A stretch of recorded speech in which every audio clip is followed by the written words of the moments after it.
In short, we don't want an ugly woman in an upper-class family. How can you believe an unattractive woman like you could be with a man like Mark? His parents kept insulting me, and I felt tremendous anger inside. I understand. I will leave for now. But you have made such insults on my family and me. Please never get involved with us. It will be a waste even you begged us in tears. My name is Dana. I'm a 25-year-old office worker. My family used to be very poor. We used to eat stale bread every day to hold off hunger. We are a family of 4. My father, mother, my sister, and me. My father's salary was mostly spent on rent. My mother was sickly and could not go out to work. When my sister and I were young, we were always hungry. My life changed when I learned about finance in middle school. I think it was an extracurricular course. I learned that your level of education determines your income, and the higher your education, the more money you made. When I heard that, I decided to study hard and earn a lot of money to take good care of my family.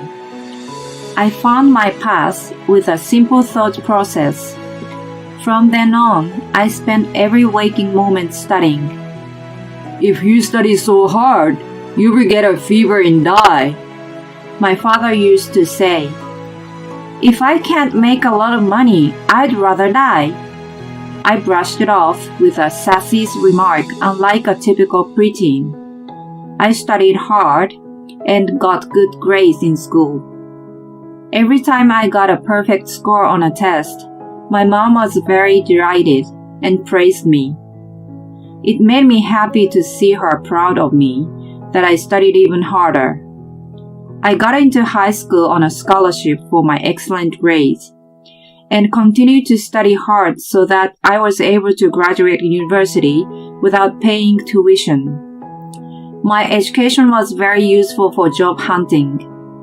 I was able to get a job at a major elite company. It's not the right way to describe, but the work was like a new game for someone like me who just studied all her life. The difference from studying was that effort did not always lead to good results. If I just worked blindly, I couldn't get any result at all. I thought this was very interesting. I searched for ways to apply my strengths to my work every day. I don't think not many fresh out of college colleagues thought like me. I have what you might call a unique value or personality. I thought it was thanks to my family's support that I could affirm my uniqueness. You are really hardworking, Dana, and good at finding something you enjoy. I'm proud of you. I even want you to teach me from compulsory education. My dad complimented me. He was always unreliable, but no matter how poor we were, he was always smiling. Naturally, we became optimistic seeing such an attitude of his. I started studying hard because I wanted to be rich. But from some point, I was doing my best simply because I enjoyed it.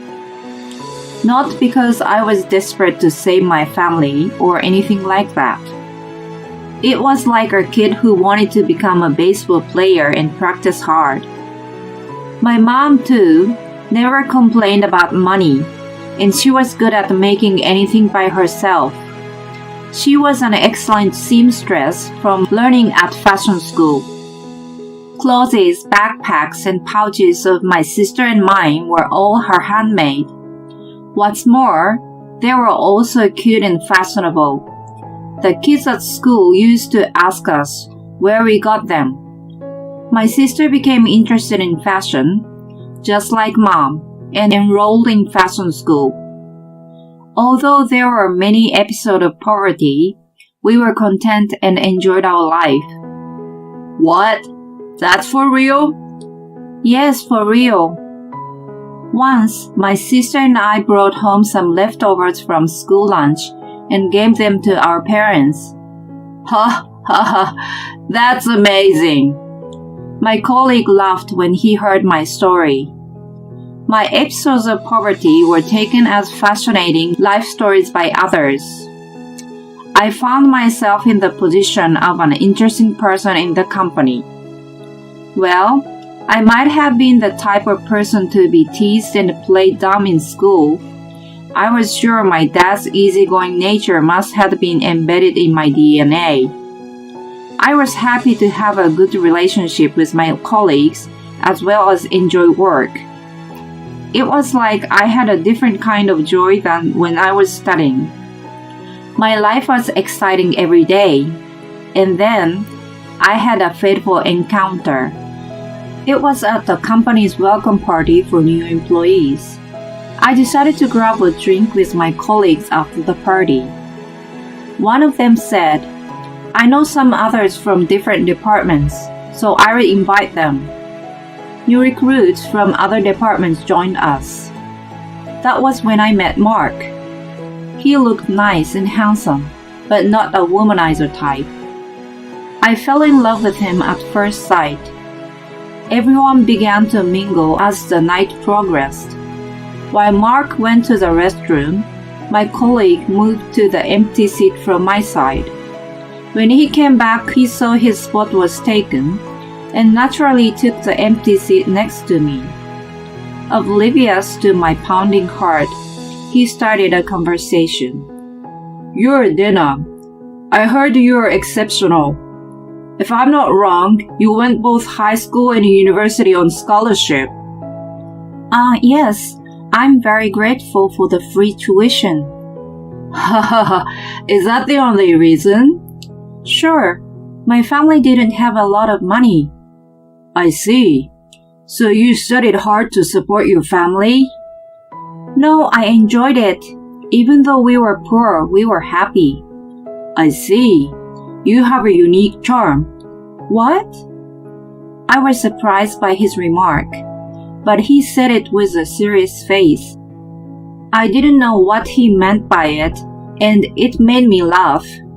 From then on, whenever I ran into him at work, I stopped and chatted lightly. He must have had become quite interested in me, so one day he asked me out to dinner. He seemed more relaxed than usual when it was just the two of us. He was gentlemanly but friendly, and I felt like we were getting closer. He invited me to dinner several times after. One day he confessed his feeling for me. I didn't expect him to fall in love. I was more ecstatic than surprised, so I accepted him. Our relationship started. He treated me very well and came up with various date plans. I felt safe and fuzzy when I was with him. I wanted to be with him forever. I found that he felt the same way when he proposed me 3 years later. I felt joy from the bottom of my heart and immediately said yes to him. Thus, we became engaged. We wanted to announce to both of our parents in no time. Mark said, "First of all, I'm going to marry a precious daughter, so let's meet your family." We decided to tell my parents first. My family liked Mark immediately. Mark too said, "Your parents are like peas in a pod." And then, it was time for me to meet his parents. As a bride-to-be, the first impression was very important. I was very nervous as I chose my clothes and went to get my hair done. I put more time into makeup too. After my mom and sister checked my look in detail, I left the house in immaculate style. And then I went to the house of Mark's parents with him. It was a mansion that stood out from the other houses. After we started dating, I found out that his dad was CEO and the family was affluent.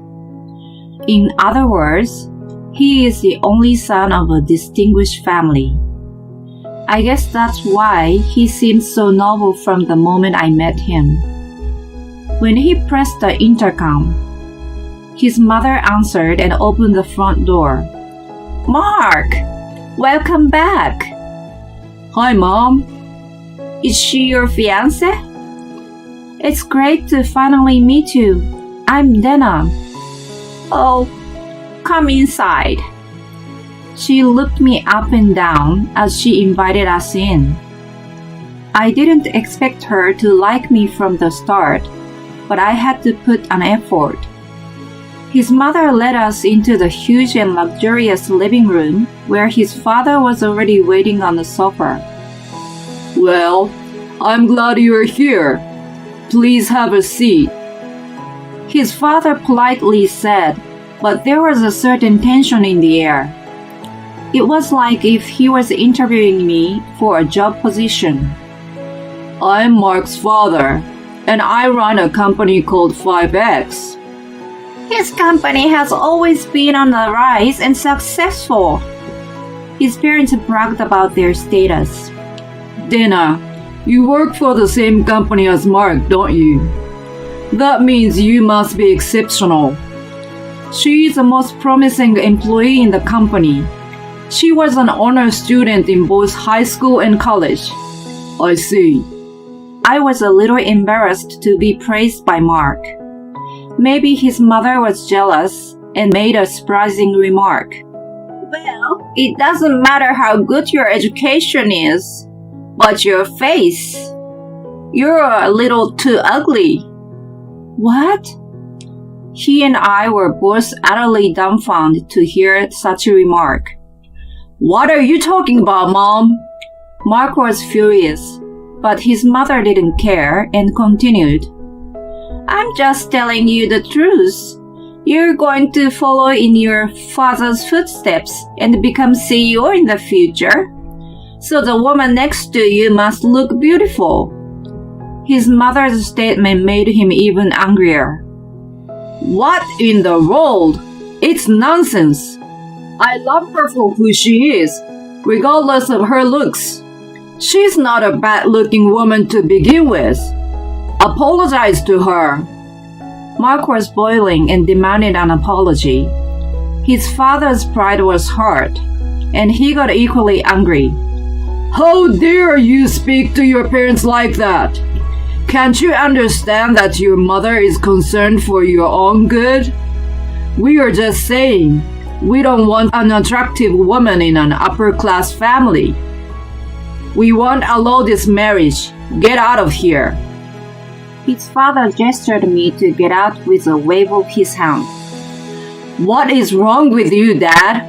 I don't need your permission. I will marry her on my own. Hold on. We won't allow you to do such atrocity. Right. You're just being fooled by her. She may not have a pretty face, but she's smart. She's brainwashing you like a con artist. That must be it. You talk to him as well. Just tell him you're not good enough for this house. How can you believe an unattractive woman like you could be with a man like Mark? I'd love to see the face of your parents who raised you to be such deceiving. They must be good for nothing. His parents kept insulting, and I felt tremendous anger inside. I understand. I will leave for now. But you have made such insults on my family and me. Please never get involved with us. It will be a waste even you begged us in tears. To which they laughed out loud. Who's going to beg who? Are you really smart? I think you're just crazy. I ignored their disrespect and said, sorry to have bothered you, and left their house. Mark tagged behind me and apologized. I'm really sorry about my parents. Never mind. You were trying to save me. But they were so rude to you. I'm really disappointed in them. Lately, my dad acts like a tyrant at work. He doesn't seem to maintain a good relationship with his employees. I think he's getting too arrogant. Well, my mom is always being like that, so I don't think she will ever change. I see. I was grateful that he grew up to be a good man in such a family. Oh, by the way, that thing you said about never getting involved with your family? Yeah, you got it? I was really angry to tell you the truth. That's why I blurted out such a thing. But if you don't want me to, I won't. Go ahead. They deserve it. You gotta give them a good beating. I got his permission, so I went right ahead with my plan. I'm in a CEO's office at some company right now. Dad, you think he's gonna call you soon? I hope so. Oh, here it is. Yes, hello? My dad put the call on speaker. Hello? What happened? You suddenly want to cancel the contract? It's a shame, but I got a good reason to do so. What is it? You insulted my daughter and my family, didn't you? You're the father of Mark, right? Huh? I heard you treated my daughter well when she visited you. Oh my god, you mean Dana is your daughter? Yes, my sweet precious daughter. Are you called her ugly? I am so sorry. I don't even know how to apologize. You don't have to apologize. I will never accept it. I don't mind about what you said about me. I was certainly not a good parent. I will never forgive you for insulting my daughter. I don't care if it's an abuse of my authority or called too emotional. My company will terminate the contract right now. No! If such an important company pulls out, what would happen to mine? None of my business. Just live your life of integrity and not make fun of people's appearance. Then he hung up the phone. Thank you, Dad. I feel better now. I got a bit emotional. I'm sorry, Mark, for being such a jerk to your father. No, please don't worry about it. I'm glad you gave my father a hard time. Actually, my dad currently runs an IT company. He's a geek who loved computers so much that he even assembled his own. When he was dating my mom, he worked an office job to suppress his desires. After my mom asked him, "Isn't there something you really want to do?" he took a plunge, quit his job, and began to devote himself to what he loved. After my sister was born, he started teaching computer classes in the neighborhood as a temporary income. Other than that, he spent all his time working on what he liked. Eventually, he was able to create an inexpensive high-performance computer, which his friends wanted, so he started selling them at a reasonable price. Then word spread, and many orders started coming in. Once the demand became high, there was no choice but to turn it into a business. Hence, my father started his own company to sell his computers. The sales increased, and as more money came in, he invested in the production of more advanced products. Before he knew it, the company had grown in size and started dealing with other businesses. But that didn't change my dad's attitude at all. He's still passionate about what he wants to do. That's why I'm doing what I want to do and following my dreams too. No matter how wealthy we become, we still have the same heart as when we were poor. Mark's father was fired when the shareholders found out that he was the cause of the termination of the contract. As a result, he became unemployed. Because his mother refused to admit it and kept the same lifestyle, their savings dwindled down. They even had to sell the mansion. One day, his father came to my dad begging in tears, but my dad didn't forgive him. My daughter told you to never get involved with us, right? He turned him away. Mark cut ties with his parents and married into my family. He is now working hard at my dad's company to take over his business one day. I told him, "You don't have to take the responsibility. You know you can do what you really want, right?" He replied, "What I want to do is to give you the life in which you can keep chasing your dreams." And then we got married. We are now living a very happy life as a couple. He is a wonderful husband. Also, Dana's family was all very captivating. Mark's parents were a bit carried away. I suppose too much obsession with success and money can twist a person's character.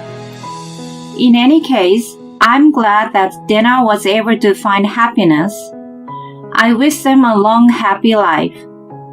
Thank you for watching until the end. Please subscribe to our channel. See you in the next video.